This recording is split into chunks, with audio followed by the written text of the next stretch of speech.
हमें धरती को बचाना होगा। क्या आपने कभी रात के अंधेरे में आसमान की ओर देखा है? वो अनगिनत तारे, टिमटिमाती रोशनी, जैसे कोई रहस्य हमारे सामने फैला हो। हम सोचते हैं, क्या वहाँ कोई और दुनिया है? क्या वहाँ भी कोई जीवन है? क्या हम भी उन दुनियाओं तक पहुँच पाएंगे?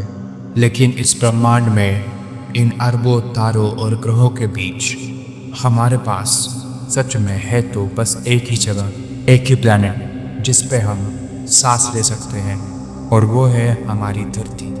हम भूल गए हैं कि हमारे आसपास ऐसा और कोई प्लैनेट नहीं है जिस पे हम खुली हवा में सांस ले सके। सांस तो छोड़ो, उन प्लैनेट्स पर हवा ही नहीं है। दुख इस बात का है कि हम इस बात को समझ नहीं पा रहे हैं कि there is no planet B. ब्रह्मांड इतना विशाल है कि हमारी कल्पना भी छोटी पड़ जाए। बस हमारी गैलेक्सी को ही ले लो, मिल्की वे। इसमें ही करीब 100 अरब तारे हैं, और हर तारे के आसपास घूमते हैं अरबों ग्रह। कहते हैं इस गैलेक्सी में ही हजारों ग्रह ऐसे हैं जो पृथ्वी जैसे हो सकते हैं। पर क्या आप जानते हैं, हम जिन ग्रहों की बात करते हैं वह हमसे कितनी दूर है? हमारे सबसे पास वाला पोटेंशियली हैबिटेबल प्लैनेट है प्रॉक्सिमा सेंचुरी बी, लेकिन इसकी दूरी 4.24 लाइट ईयर्स, यानी अगर आप प्रकाश की गति से भी जाए तो भी 4 साल से ज़्यादा लगेंगे वहाँ पहुँचने में। और हमारी रॉकेट तकनीक, उससे तो हमें हज़ारों साल लगेंगे। दूसरा पोटेंशियली हैबिटेबल ग्रह है केपलर 452 बी, जिसे अर्थ 2.0 कहा गया है, लेकिन इसकी दूरी है 1400 लाइट ईयर्स। अब आप सोचिए, हमारे जीवन में तो क्या सैकड़ों पीढ़ियाँ लग जाएंगी वहाँ तक पहुँचने में, और हमारे प्लेनेट को हम ऐसे बर्बाद कर रहे हैं कि हमें इसकी कोई परवाह ही नहीं है। स्वर्ग जैसे पृथ्वी को हम इंसानों ने नरक बना दिया है, और हम स्वर्ग कहीं और खोज रहे हैं। हमें इस बात की जिम्मेदारी लेनी होगी। हमने हर चीज़ में पोल्यूशन कर दिया है, हवा, पानी, एनवायरनमेंट, प्लास्टिक पोल्यूशन, यहाँ तक कि माइक्रोप्लास्टिक्स हमारे शरीर में भी जा चुके हैं। हमने इस पृथ्वी के सारे पवित्र जीवन को पोल्यूट कर दिया है। पृथ्वी की बाकी सारी स्पेसीज हम इंसानों की वजह से परेशान हैं। हमें ये सब बदलना होगा। इस पृथ्वी को फिर से स्वर्ग बनाना होगा। हमारे सौरमंडल के ग्रह ही ले लो, मंगल यानी कि मार्स, जहाँ बर्फीली ठंड है, पतली हवा है, और पूरा प्लैनेट जानलेवा रेडिएशन से भरा हुआ है। अब आते हैं शुक्र यानी वेनस ग्रह की तरफ। इतना गर्म कि शीशा भी पिघल जाए। बृहस्पति, जुपिटर, ये गैस का इतना विशाल गोला है कि यहाँ पे ठोस जमीन तक नहीं है। शनि यानी सैटर्न, सुंदर तो है लेकिन वहाँ रहना असंभव है। इन ग्रहों पर या तो बहुत गर्मी है, या इनका वातावरण जहर भरा है, या फिर बर्फ और सिर्फ अंधकार। इन सब के बीच एक चमत्कार घटित हुआ है, धरती का चमत्कार। एक स्वर्ग जहाँ जीवन पनपता है, जहाँ पंछी गाना गाते हैं, जहाँ सुंदर पेड़ पौधे हैं, जहाँ नीले गहरे समंदर है, जहाँ ऊंचे ऊंचे बर्फ के पर्वत है, जहाँ पे हम इंसान रहते हैं। इंसान जो अपने आप को सबसे ज़्यादा इंटेलिजेंट प्रजाति बतलाता है, और दुख इस बात का है कि यही इंसानी प्रजाति जो इतनी इंटेलिजेंट है, इस पृथ्वी को बर्बाद कर रही है। जहाँ देखो वहाँ कचरे के ढेर, पोल्यूशन।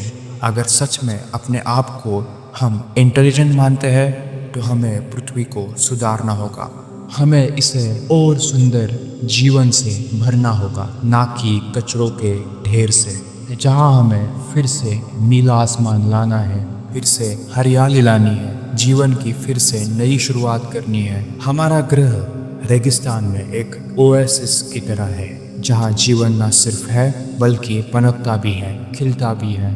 यहाँ हवा है जो हमें सांस देती है, यहाँ बारिश है जो धरती को सींचती है, यहाँ पेड़ है जो जीवन का संगीत गाते हैं। हम भूल गए हैं कि हम कितने खुशनसीब हैं जो हम ऐसे प्लेनेट पर रह रहे हैं। क्या आप जानते हैं धरती पर जीवन की शुरुआत लगभग 3.5 अरब साल पहले हुई थी और यह प्रक्रिया इतनी नाजुक, इतनी संवेदनशील थी कि जरा सी चूक हो जाती तो हम यहाँ न होते। लेकिन अब जरा सोचिए, हम इस ग्रह के साथ क्या कर रहे हैं। पेड़ों को काट रहे हैं, नदियों को प्रदूषित कर रहे हैं, हवा में जहर घोल रहे हैं। दोस्तों, ये मत भूलना, हमारे पास कोई प्लान बी नहीं है, ना कोई हमारे पास बैकअप प्लेनेट है। हम बहुत सौभाग्यशाली है कि हम पृथ्वी जितने सुंदर ग्रह पर रह रहे हैं, तो हमें इसे बचाना है।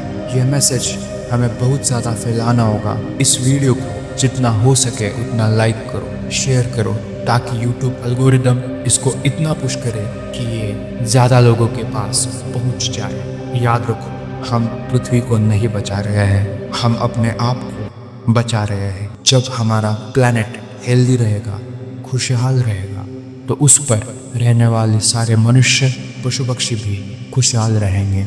इस ग्रह की सबसे समझदार प्रजाति होने के नाते, इंसान होने के नाते, हमें हमारे ग्रह को सुंदर बनाना है। यह हमारी सबसे पहली जिम्मेदारी है। अगर हमने इस धरती को खो दिया तो ये एक ऐसी यात्रा होगी जहां वापसी का कोई रास्ता नहीं होगा। लेकिन अभी भी दोस्तों, देर नहीं हुई है।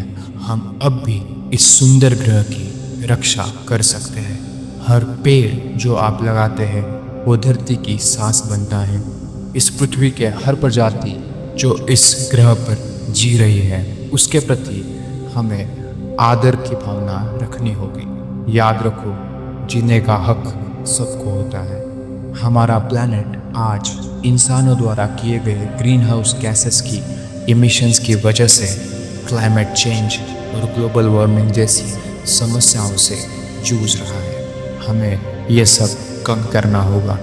हम सबको अंदर से शांत होना पड़ेगा, आध्यात्म की ओर जाना पड़ेगा। तभी हमारी बिना मतलब की दौड़ धूप बंद हो जाएगी, हम शांत हो जाएंगे और यह हमारी पृथ्वी, हमारा प्लेनेट भी गहन शांति अनुभव करेगा। तो दोस्तों, ये छोटे छोटे कदम एक बड़ी क्रांति की शुरुआत हो सकते हैं। आंखें बंद कीजिए और कल्पना कीजिए आप ब्रह्मांड में तैर रहे हैं, अकेले। चारों ओर अंधेरा, ठंड, सन्नाटा, और तभी दूर एक नीला बिंदु चमकता है। वो है हमारी धरती, वही धरती जिस पर आपका बचपन बीता, जहाँ माँ की ममता है, जहाँ बारिश की महक है, जहाँ फूलों की हंसी है। वो सिर्फ एक ही ग्रह है जो हमें जीवन देता है। हमारे पास और कुछ नहीं है, ना कोई और ग्रह, ना कोई और घर।